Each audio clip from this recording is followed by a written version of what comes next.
Is your DNA sabotaging your health? So often we say that, we hear that, or maybe we just think it, oh, if it wasn't for my genetics, I would be so much healthier. Is it true? We're going to dive into that today. You're listening to the Begin Within Health Show with Nate Slager. For more, go to beginwithin.fit/podcast, or to enroll right now in our flagship coaching program, go to beginwithin.fit/coaching. My guest today is once again Elwin Robinson. He's the founder of a company called Genetic Insights. You can check out their work over at geneticinsights.co. I want you to go over there as you're listening. If you're like, man, I want to get in on this, you can, and you can do it for 25% off because you're here listening to the Begin Within Health Show. Just use the code NATE25, NATE25. You get 25% off over at Genetic Insights. Now, this episode, like I mentioned, I'm super excited about because back in episode 197, I interviewed Elwin about his company. We talked about DNA. We talked about genetics. And after we had that conversation, he and I got talking, and I said, hey, Elwin, this is so cool. I'm doing it. I want to do it. And so Amanda and I did it. We got our DNA sample kit. We got it sent in and got our genetic insights. Now, here's the cool thing. Elwin offered to come back on the show and go through my results with me, with you listening. You get to listen along as he kind of coaches me. He's going to go through my insights, my genetic insights based on my DNA analysis, and tell me what they are. He's going to help me interpret them. He's going to coach me through it, and he's going to help me find some specific things that my DNA reveals can help me to improve my health. How cool is that?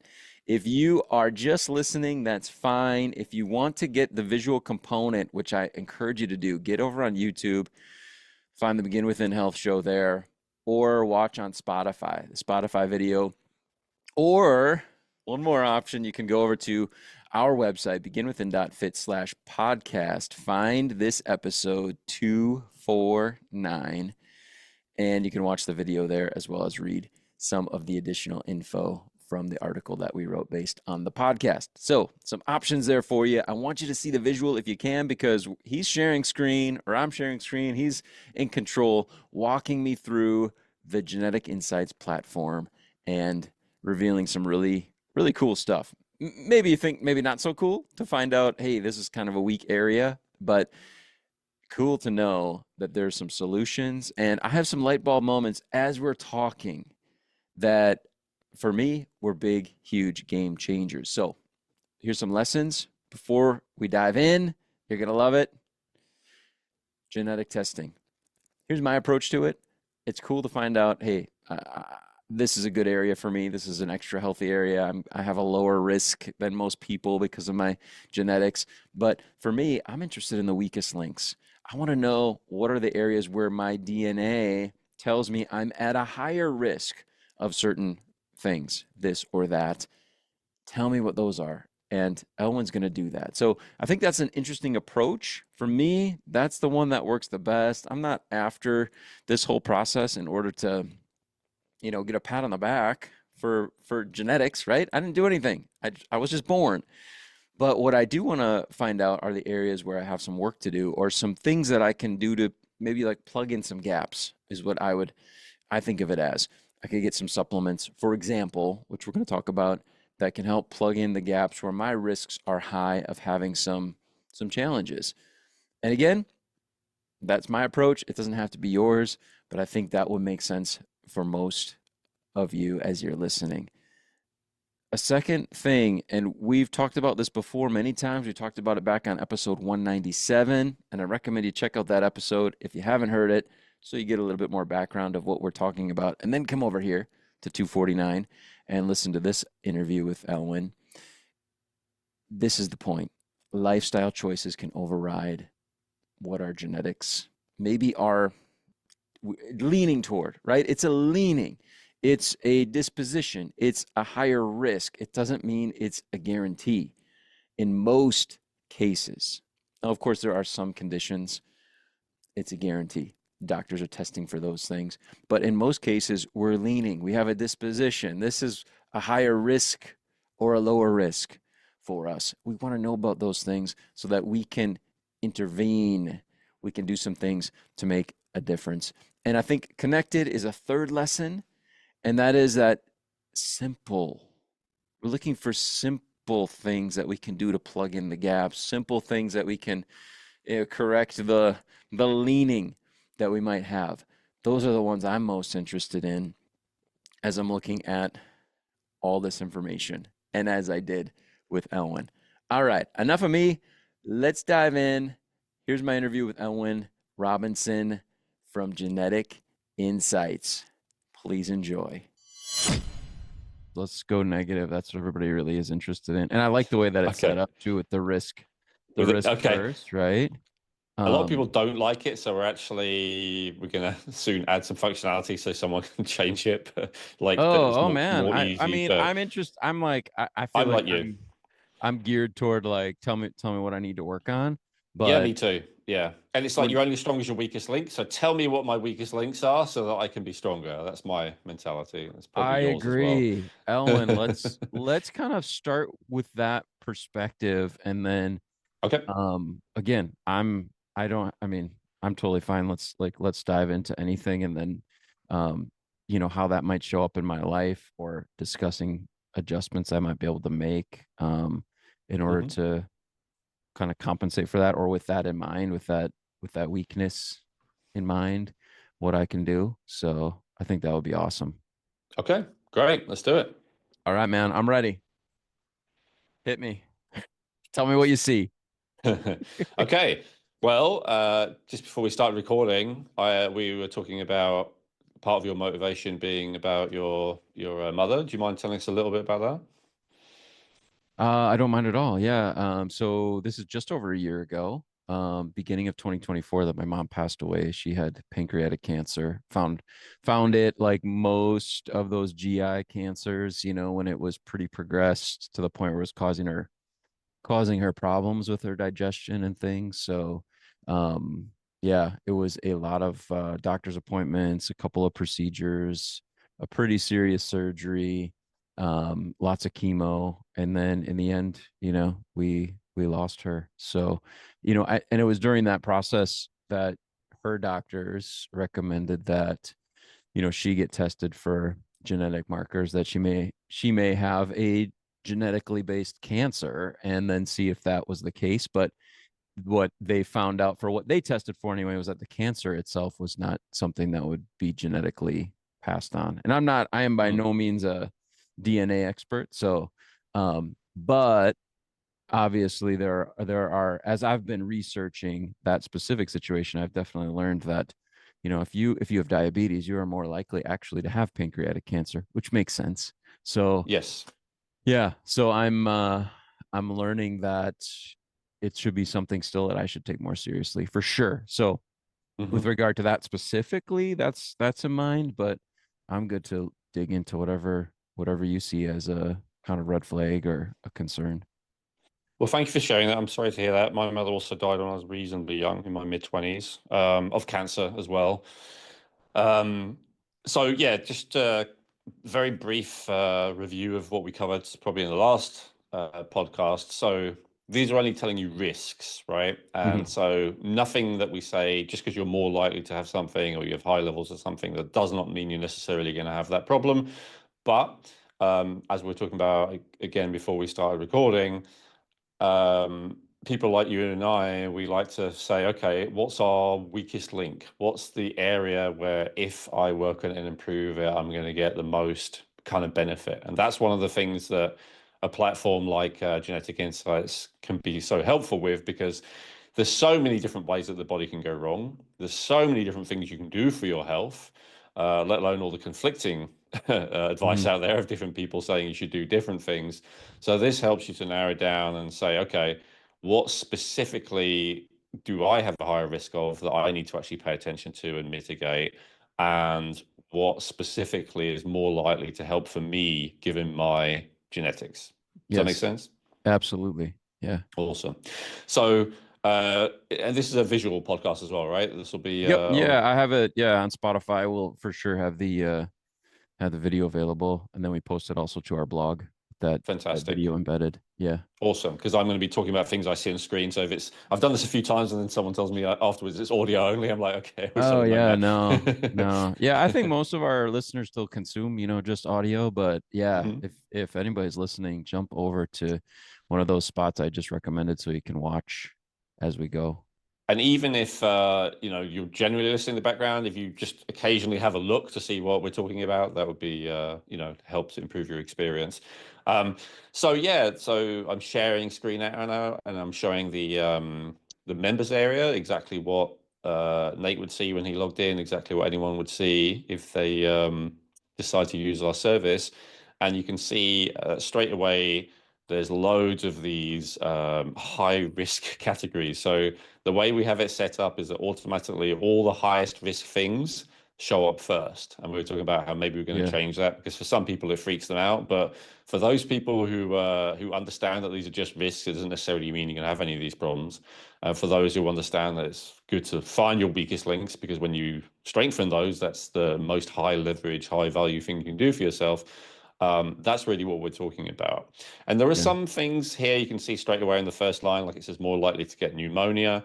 Um, Pneumonia at your age is a very, very unusual, unlikely thing. So it's not something that you would pay a super high amount of attention to, unless perhaps you have already had pneumonia, then you might want to pay attention to it. Yeah, I mean, generally there's not a huge amount that you would focus on there at your age. But things like metabolic syndrome, we can see right in that top category. ApoB tending to be higher, which is related to metabolic syndrome. And let's see what else. I'm seeing a few things actually around respiratory health. So also a higher chance of respiratory infection in general, higher issue of potentially air pollution sensitivity, um, low ability to detoxify. So, do you smoke? no, mm-mm. Good. It's a good thing you don't smoke. If you had this genetics and you were smoking, a couple of packs a day, then you might well have some respiratory issues by now, because it looks like Okay, you have a little bit got of it, respiratory weakness got there. it. But if you're not smoking, especially if you're in any degree fit, if you're doing any kind of aerobic or even anaerobic training and getting your lungs working, I would say that that would easily mitigate that. Really not smoking and maybe not working in an industrial area where you're constantly breathing in fumes, Sure, stuff yeah, like that. got it. Um, so the thing that I would pay more attention to, okay, so we've got higher risk of insulin resistance. We've got Okay, a tendency for higher levels of HbA1c. I think in your country, they often just call it A1C. And then right at the top, we had the metabolic syndrome and ApoB. So these are all related. And so what metabolic syndrome is, I'm going to a separate tab now where I've already downloaded that specific report. So this is just like a menu of different reports you can look at. And so I've just zoomed in on that metabolic syndrome one. And so I've just opened that and we're having a look at it. So this is something that you're more likely to get as you get older. It definitely correlates with obesity, especially abdominal obesity, as does insulin resistance. So honestly, one of the best things that you can do for this is to keep yourself from being excessively overweight, which I think we can tell looking at you now is not a problem. But it's something to be aware of. sure. Now, I would say because of the issues of the pancreas potentially, I don't actually see pancreatitis in your genetic reports, but we Hmm. see, insulin resistance, high levels of blood sugar. I think I saw something else as well. Yeah, so higher activity of one of the blood sugar genes, FOXO1, tendency for sugar cravings, tendency to overeat, which often goes with increased pancreatic function. Hmm. So yeah, if Okay, you ever did start to lose weight, I would probably not recommend Ozempic or something like that, because one of the things that they do warn about with semaglutide and GLP-1 agonists is that it can lead to pancreatitis. This is one of the kind of known things, and If you have a Yeah. history of pancreatitis in your family, they generally recommend not to do it.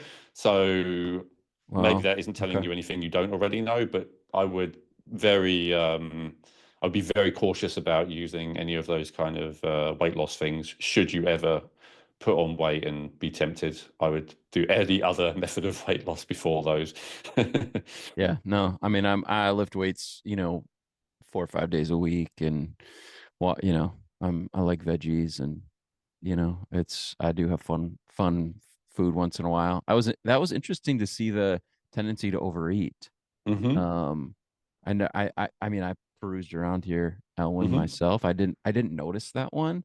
But I like that you can group it by you just grouped it by blood sugar Yeah, so this one related. I just Yeah. looked at blood sugar because you had the metabolic syndrome. Yeah. So this is how I recommend most people use it, by the way, because when you first log in, there's like 500 different reports, all in seemingly random order because they're sorted by risk. So it can be very overwhelming. So I strongly recommend to people that they go through it based on category. Like Okay. if you're interested in weight loss, just look at weight loss. If you're interested in strength and fitness, which you are, so let's have a look at strength and fitness. Like just do it a category at a time. Um, so interesting. So in terms of so negative stuff is always at the top, Hmm. right? Yeah. So it says you have generally, genetically at least, a lower endurance, and a lower strength and a lower VO2 max. So VO2 max again is like pointing at a respiratory thing, right? So it sounds like because Okay. you're so fit that you don't have an issue with that. But did you ever have asthma or any stuff like that as a Mm-mm. kid? No. No? Uh-uh. Okay, excellent. I mean, I don't actually see asthma. That was just a guess, Yeah. but Yeah. yeah. So it's very good. And I would say, maybe some aerobic exercise, even if it's HIIT or something Sure. like that. Is it HIIT? High Yeah. intensity Yeah. interval You got training? it. Yeah, yeah, Yep. yeah. I was thinking, is it HITT? Yeah, that would be good just to, optimize respiratory health as well. Okay. And let's see what your strengths are in the strength and fitness category. Higher muscle mass. That's interesting. You enjoy being physically active, Mm-hmm. it says. And that's pretty much it. Lower levels of metabolic rate. Um, are you someone who tends to feel warm, cold, or in between? Warm. Okay. Like when I'm sleeping, I'm always hot. Yeah. Interesting. Um, So yeah, that honestly that doesn't really fit, but I think that's a great example of your lifestyle overriding any genetics that you have. Sure. It's and really what you're doing in terms of the fitness stuff is excellent. It's going to help with insulin resistance. It's going to keep the weight down. It's going to exercise your respiratory system. It's going to boost your metabolism. All the areas where you have potential weaknesses, you're actually overriding those with your Sure. practice, which is awesome.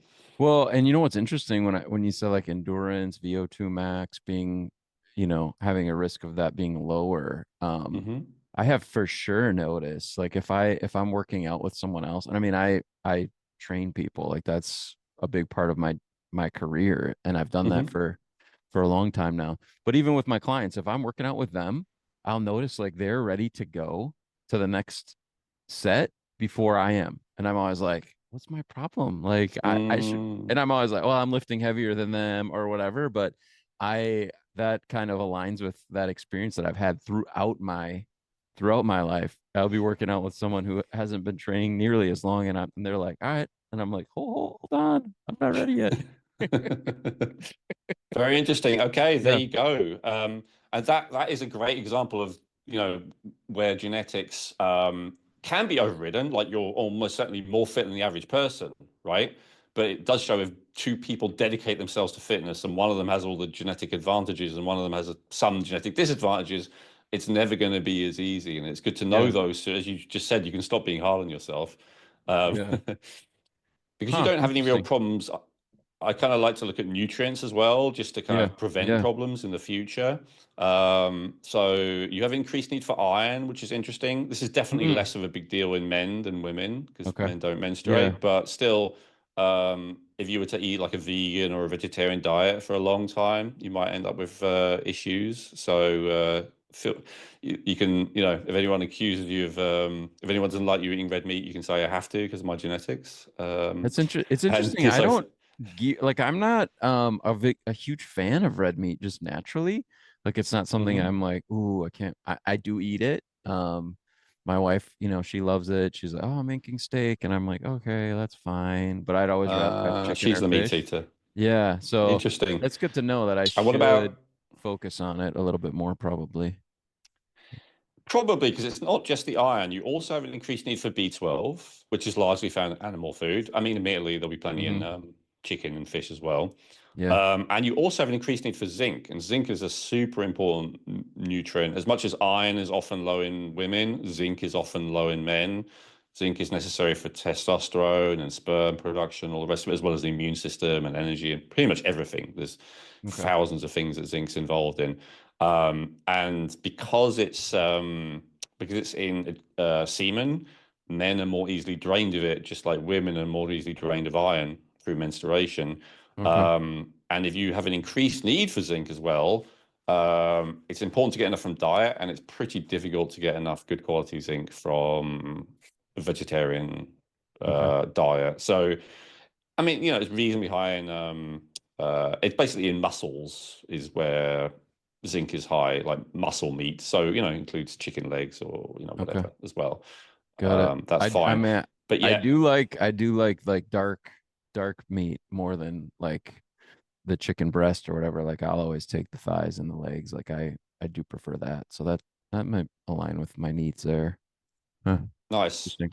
Yeah, maybe there's another reason you don't like red meat, but again, just nutritionally, based on your Yeah, genetics, you look like someone who I'd expect to be a meat eater. There are some people who are more vegetarian sure. types genetically, but you're just not one of them. No, yeah, I love It meat. does also show it does also show an increased need for EPA, Omega which threes. is a type of omega-3 that's only found in fish oil that you can't find in plants.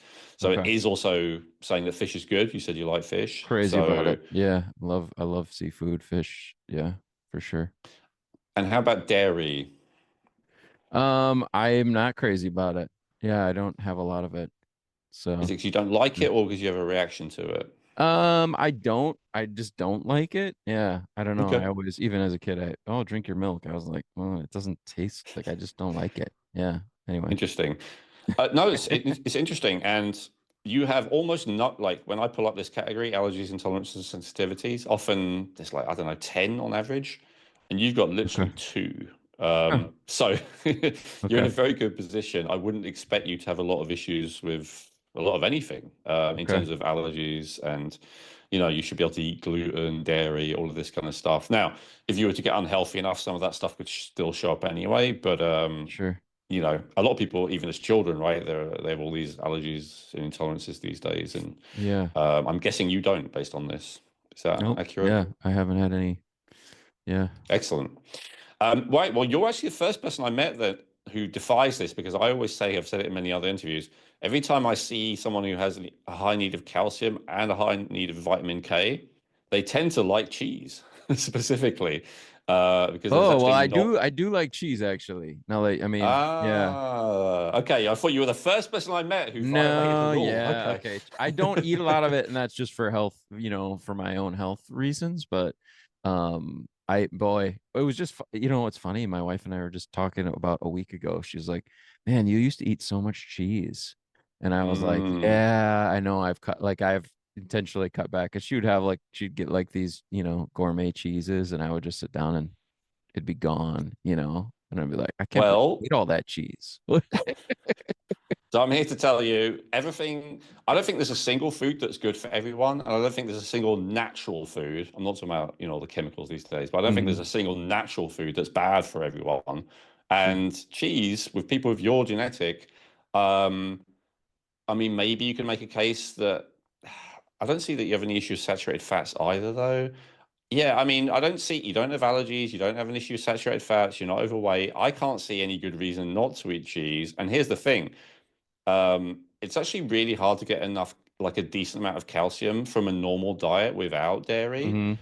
It's quite high in some things like greens and seeds, like sesame or whatever. But the problem is they're in a form that's not very easy for the body to digest. It's usually in a like calcium oxalate or phytates or so basically easily absorbable calcium, calcium being a very important nutrient. It's very hard to get outside of dairy.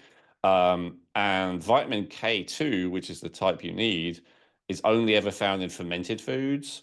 Hmm. And the only type of fermented, and specifically fermented fatty foods, so not really sauerkraut either. So Okay. the only type of fermented fatty foods that a normal person actually eats on a day-to-day basis is cheese, Okay. basically. Maybe yogurt as well would be another one. Woohoo! Oh, Um, you're making me so happy right now. Oh, I love it. So, it's like you're like a cheeseburger with a side of lobster or salmon or That something sounds like that. Like delicious. Yes. would hit all your nutritional needs. And again, I don't say this to everyone, right? Everyone is different. Right. But this is what I'm seeing for you specifically. Um, so you do a lot of fitness stuff. Do you have a tendency towards cramping or anything like that? I used to, yeah, I mean, I would get like calf cramps in my sleep and things like that. Yeah, absolutely. Okay. So, Do you take yeah. magnesium? I do, yeah, I take a multivitamin. I don't take a specific hit of magnesium. I Okay. do add electrolytes to a lot of the water that I drink. Uh, Okay, great. Unrefined sea salt, Yeah. I'll drop into water as well, oftentimes to sip on that. So, and it seems like it So when helps you with say my cramping. electrolytes, sorry, Just when like you we say have like a electrolytes, powder or something, like before I work out, I'll have electrolyte, like a powder add to my water, a 0 calorie okay. powder. But then, yeah, just unrefined sea salt, I'll put in my water quite frequently as well, and I'm sipping on and it's helped a lot with those calf cramps and things. Yeah. Excellent. Well, yeah, so those electrolyte powders usually are potassium and magnesium. So you have an increased need for those. You're already supplementing with it, basically. So you've already worked that one out for yourself and already doing it, which is awesome. Some foods that are high in it, like potatoes and fruit, are very high in potassium. So adding more of those to your diet, coconut water as well, if that's something that you like. Okay. They're Nice. all like natural high sources of potassium. Magnesium is pretty difficult to get enough from food, but it's certainly possible again if you eat a decent amount of animal food. Like beef is pretty high in it, salmon's pretty high in it, like this. So it's possible, but generally it's like the top three supplements that they recommend people take because it's hard to get enough from diet. Okay. So it's something you could consider, especially if you get cramps, if you feel more stressed than usual, if you're pushing yourself harder than usual, if you're having problems sleeping, or if you're not able to sleep as much. During those periods, it might be worth adding in some magnesium because you have an increased genetic need for it. Okay. And as I said, people are generally low in it. Not something you have to take every day for the rest of your life, but it might be something that you like have available that if your body's under stress, that you just give it a bit of support. But to be honest, it's probably in that electrolyte powder that you're already taking anyway. So you may be Gotcha. getting enough just from that. Okay. Okay. Got it. Hey, Ellen, is B2 on the list anywhere? It is. Look, I was going to say it Oh, there it last is. actually in Okay. this Yeah, category. just Yeah. below the fold here. That's interesting. So I know before we started, I was like, oh no, I'm fine. Everything's good. I have had migraines off and on through my life, and I came across a doctor Mm. that kind of said like try B2. And I'm not even joking. Like if I start to have the aura that comes before the migraine, and if I pop a 100 milligrams of B2, like Hmm. it disappears. It's like Fantastic. I'm cured. I'm like, oh, I'm fine. Whereas before I was like, okay, the rest of the day I'm gonna feel like groggy and terrible. Like, interesting. There it is. Yeah, Right in my it genetic code. works. Yeah. Yeah, it works, and you have an increased need, and you also have an increased need for folate and increased need for B12. Those are Mm. three of the four nutrients that usually you use in order to lower something called homocysteine. Have you heard of that? Uh-uh. Have you No. ever tested for homocysteine? Okay, so homocysteine is something that they quite often do in like blood panels, like yeah, there you go, high levels. What a guess. Okay. Um, so let me download that. So homocysteine is actually quite a good predictor for cardiovascular disease, blood sugar issues, Alzheimer's disease, strokes. So when your homocysteine is raised, it's quite a good predictor of a lot of illnesses that are, potentially very devastating. But Okay. the good news is Um, First of all, you can test for it quite easily. It's worth testing for in general for everyone listening, but especially if you have this genetic tendency for it to be high. The other good news is it's very easy to lower it just by taking a few B vitamins. And the Hmm. B vitamins are B2, B6, B9, and B12. And three out of four of those you have an increased need for, which is why I Okay. made that guess that you would Okay. also have this. Wow. So in relation to metabolic syndrome, other than, keeping the weight off and staying fit and all the rest of it, the other thing that I would recommend is to test this periodically. Even, once a year would be great. Even once every 5 years would be okay because it's obviously a predictor of long-term issues. It's not like you're going to have an issue overnight if it's elevated. Mm. Um, but then taking those B vitamins, there's like specific homocysteine lowering formulas you can buy. They're often called like methyl support or something like that. Um, is Yeah, so this is saying B12, B9, and B6, but I can tell you B2 is actually another key one Okay. as well. But anyway, B12 and B9, you also had that need for Got it. genetically. Wow. So it can increase by other stuff, alcohol, stress, smoking, all the rest of it. But you can see a big difference, 55% roughly, is down to genetics, and it's a big predictor of a bunch of other issues. Wow. So you can see top recommendations. It's very unusual in any of the recommendations. Like if you go to metabolic syndrome, for instance, you can see the recommendations are all lifestyle stuff, aerobic exercise, avoiding sugary foods, limiting calorie intake, tea, practice energy track, high intensity interval training, which I also Okay. said, strength Yeah. training, etc. Basically, it's all lifestyle stuff. It's very unusual that a supplement is at the top of the list, but it just so happens that for homocysteine, the way of lowering it is just to supplement B vitamins. Wow. So Okay. given that you already know how effective B2 is, I would say getting yourself like a methylation support formula. As I said, they're commonly available from all kinds of companies. And I kind of would take that on an ongoing basis, honestly, Okay. or at Okay. least I would test, take it, and then once you've lowered it, so you go, I'll stop for now, but then when I retest, if it's back up again, do you know what I mean? Like find out if you Sure. need to keep taking it Sure. or not. Okay. Yeah. Interesting. Wow.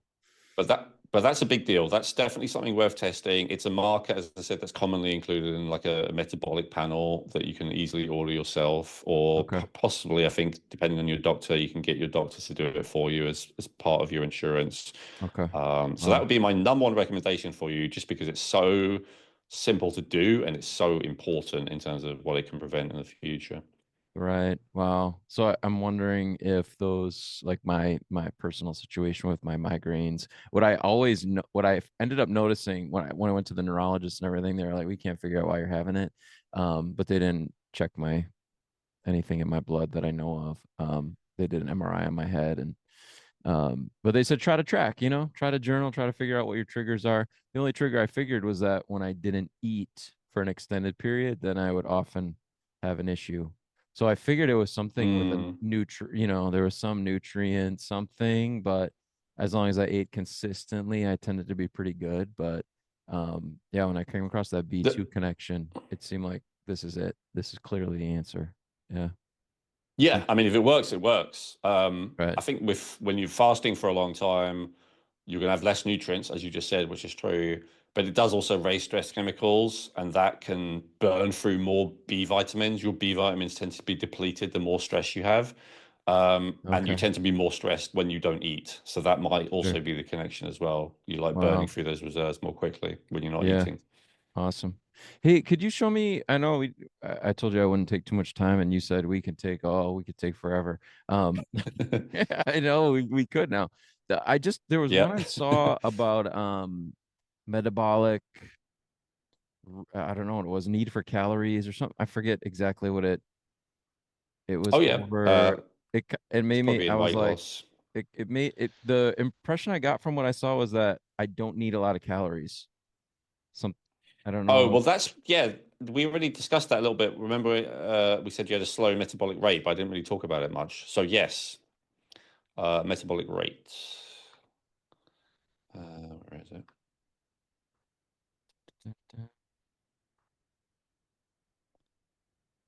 There you go. Metabolic rate lower. Yes. Yeah, yeah, that was interesting. Okay. I just caught that out of the corner of my eye. So Okay. yeah. So again, that's obviously modified. The way you eat, how healthy your thyroid hormonal glands are, and obviously your activity level. So if you're working out a lot, as you say, working out with other people all day, that metabolic rate is going to go up no matter what your genetic tendency is. But yeah, it does mean all other things being equal. Let's say you and someone else working out the same amount every day, they, on average, they'll be hungrier than you. Okay. Interesting. Yeah. Wow. All right. Yeah, that was cool. Cool to see.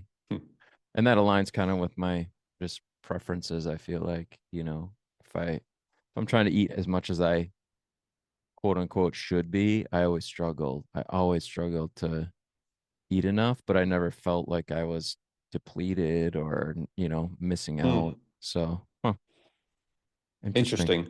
Well, Yeah. that's a good thing given, the risk for the metabolic syndrome, which is mainly driven by being overweight. Overeating. Yeah. And you do have you have a tendency for sugar cravings, you have a tendency potentially to overeat. So there's obviously something else overriding that. Yeah. The slow metabolism is an example of something that would Makes override sense. it. Like your body would Yeah. be just like, yeah, no, I've had enough. Oh, And wow. also when you work out, especially, do you spend a lot of time outdoors compared to the average Yeah. person? Yeah. I would say. Yeah.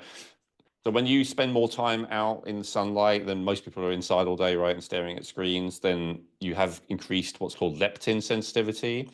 So the more that you are in tune, like if you watch the sunrise, you see the sunset, all that kind of stuff, as opposed to being indoors and shut away, increases something called leptin sensitivity. And leptin is the satiation hormone. So one of the reasons we have an obesity epidemic in this day and age compared to 100 years ago, it's not because we're having more calories, because we're not actually having more calories than we did 100 years ago. It's not because we're moving less, because we're not actually moving that much less than 100 years ago. It's the main thing is actually the amount of artificial light that we have these days and our Mm, lack of connection with the cycles of nature. And that creates something called leptin resistance, where the person's hormone that tells them I've had enough doesn't work. And exercising, as you're doing, also increases leptin sensitivity. So that's one reason. But especially if you're exercising and you're spending time outside every day and you're getting sunlight, yeah. um, it's kind of well known, right? Like if it's the middle of summer, if you're on holiday somewhere and you're spending all day outdoors in the sun, doesn't everyone say I'm eating less when I'm getting all that sunlight? It's almost like the sun is Sure. feeding you, Yeah. but it's not. The sun is not actually feeding you, but it's triggering these hormones that make you feel satiated. Wow. Awesome. That's really cool. Huh. Hmm. Get under the sky. Yeah, that comes up a lot. We're on this health show, right? The Begin Within Health show. It comes up from so many experts is the importance of that and how easy is it most of the time. Just get some sun, get out, get under the sky. We love watching the sunset. We love watching the sunrise if we can. So get out there. Wow. Wow. I don't want to be like hard on anyone because some people they literally can't, right? They're working in a hospital where there's no, Sure. they're Yeah. under artificial light 12 hours a day and there's nothing they can do about it other than go out for a few minutes as a break every now and then. So there are other ways to get around it, and that's one of my missions actually is to help support people bring all those hormones back into balance, even when they can't do it through living Hmm. the natural way. But yeah, if you possibly can do it for living the natural way, it's definitely always superior. Yeah, build it in as much as you can. Wow, awesome. Well, like I said, wow, Ellen, I appreciate you so much digging into this with me. I think the insights that I know I got, and also Amanda, my wife, because she went through the process as well. We're like, there's so much here. It's awesome. Like you definitely over deliver on what in terms of information and education with each of those reports that can be downloaded that you delivered to us, and I know you do that for everybody who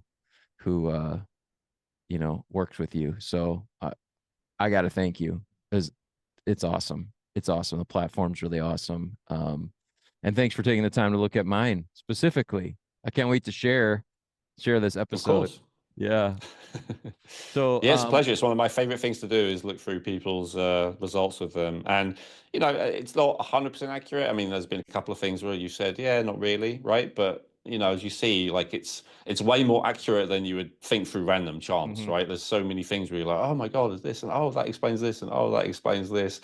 And as I say, like in terms of preventing problems, you don't have any significant problems yet, as you said, like a few things. But I'm just so happy. Like if you start testing this homocysteine, and you're already doing most of the right stuff, but if you start testing it and start taking those B vitamins, you're going to be you're going to be in a lot better position than if you hadn't done that. And so I love the 'cause it's always much easier to prevent a problem than to try and resolve it once it's far along, right? Oh, absolutely. And think of the suffering and discomfort discomfort, I would say at the very least, that someone would be spared by knowing about it and by with that then knowledge making some better choices, which aren't always all that involved, right? So yeah, No. In the case of homocysteine, it's literally take some B vitamins every day. It's the simplest thing in the world. yeah, Some things are a little bit more effort, like, but you're already doing the high effort stuff, right? You're already exercising regularly, you're already getting sunlight, you're already training, you're already, eating in a healthy way. yeah, no, that's great. Like I said, I appreciate it. What's the best way, Ellen, for someone listening who's like, wow, I gotta get some genetic insights? What's the best way for them to proceed? Um, if you go to Genetic Insights, plural geneticinsights.co, not .com, but .co, geneticinsights.co. Um, and if you want access to everything like Nate got, then that's the Limitless package. And if you use the coupon, which I can't remember we gave in the last episode, but if you I'll find it. If you could put it in the show notes, then that will get you an additional 25% off your order. And if you just want to hear more about me talking about all this kind of stuff and you don't want to spend any money, then the other option would be go to my podcast. I have a bunch of different episodes on all kinds of topics. Like, for instance, the one coming out today is about topic I just touched on, which is how the root of all obesity is actually due to hormonal imbalances, which I firmly believe, and it's something I developed as a result of seeing it over and over again in people's genetics, that if we just resolve whatever the hormonal imbalance is, then suddenly the weight loss is easy, whereas before it was often impossible. So I have a lot of those topic-based episodes, if you're interested in blood sugar, if you're interested in homocysteine, if you're interested in respiratory health, if you're interested in whatever, I've probably got an episode on it that will give you like a complete guide to it, available completely for free. The Rejuvenate podcast on YouTube, Spotify, and all those podcast platforms. Rejuvenate podcast as well as geneticinsights.co. Great. And I'll include the coupon in the little outro that I do so everybody can hear that and use that. And I like it's, I always feel like when we're talking about our health, it's never money spent, it's money invested, and you're going to get a return on it, a major return on it. So, yeah, I appreciate it so much. Elwin, thanks so much for being here with us on the Begin Within Health show. Thank you so much for having me. There it is. Once again, go over to geneticinsights.co, use the code NATE25, and you get access to a whole bunch of stuff, just like what you just saw Elwin walk me through. We barely scratched the surface. In fact, before we started recording, he was like, how much time do we need? Or how much time do we have? And I said, you know what? I like to keep the interviews about 20 minutes. We went over, as you know, but he's like, 20 minutes is nothing, man. There's so much to go through. So you're going to get access to that and so much more. Get 25% off for being a listener of the Begin Within Health show. Nate25 over at geneticinsights.co. Get set up. You can order your DNA sample kit. And once it's processed, boom, all that stuff loads for you to be able to work through. You're going to love it. Now, in closing, what are the big lessons here? Looking for the weakest links. For me, that's where I'm at. That's what I appreciate doing. What are the things that I can do to improve? Don't just give me a pat on the back for the things that are, they're going to be easy for you, Nate, because your DNA says that. You probably feel the same way. I feel like that's the case. So that's the approach. Don't freak out about it. It's just a disposition, right?